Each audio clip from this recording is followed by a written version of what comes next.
కర్ణాటక రాయచూరు ఇక్కడ వచ్చి ఒక 5 months నుంచి ఇక్కడ కన్స్ట్రక్షన్ వర్కర్స్గా పనిచేస్తున్నారు. ఆమెకి రాధిక గారికి 3 పిల్లలు ఉన్నారు.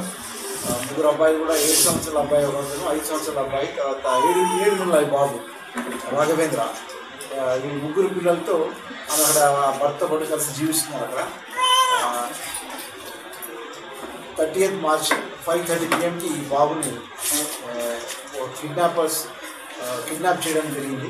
1 month బాబుని కిడ్నాప్ చేయడం ఒక ఛాలెంజ్గా పోలీసు తీసుకొని within 3 days we have been able to crack the case. అయితే ఆ కాలనీలో ఎంక్వైరీ చేస్తున్న ఒక చిన్న సమాచారం వచ్చింది. లాస్ట్ 1 week నుంచి ఒక వ్యక్తి వచ్చి ఇక్కడ గ్యాస్ సిలిండర్స్ అమ్ముతామని చెప్పేసి ఇక్కడ చాలా మంది స్లమ్ డోనర్స్ కండక్ట్ చేసిన విషయం పోలీసుకి తెలిసింది. సో ఫోటోగ్రాఫ్ ఉంది. తర్వాత వీడి యొక్క మోడస్ ఆపరేంట్ తెలిసిపోయింది కాబట్టి 16th making extensive enquiries in all the slums surrounding Jeedimetla, Balanagar, Yousufguda ఏరియాలో చేస్తూ ఉంటే అప్పుడు వీఆర్ కంపెనీలో తీసుకోవడం గోపికృష్ణ ఇంటికి వెళ్ళి టచ్ చేస్తే గోపికృష్ణ అక్కడ ఇంట్లో ఉన్నారు. ఆయన్ని క్వశ్చన్ అడిగితే అసలు ఇంటర్నెట్ అసలు ఒప్పుకోలేదు.